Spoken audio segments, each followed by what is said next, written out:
Мужчина к вам проявится, король мечей. В какой-то период времени он от вас огораживался. Сейчас он к вам начнет проявляться, переменится полностью в вашу сторону по страшному суду, да, преображение будет его отношение к вам. К вам он проявится с вниманием, с любовью, будет вас искушать. Искушать вас будет верховную жрицу, таинственную женщину, которая осознанная, познает себя. Результата будете ожидать в новом своем деле. Что? Почему-то. Он показывает, что вы пойдете в какую-то стабильность. Что-то вы собираетесь менять в своем деле, не дождавшись результатов. Новое какое-то дело, вам оно будет нравиться.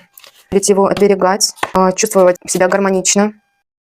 Завершается период башни, в котором вас предавали. Что-то в ваших возможностях у вас не получилось, поэтому вы выбрали другой путь. Вот этот период завершается, и в новом пути вас ждет десятка пентаклей. Благополучие и благосостояние, наследие Верховной Жрицы.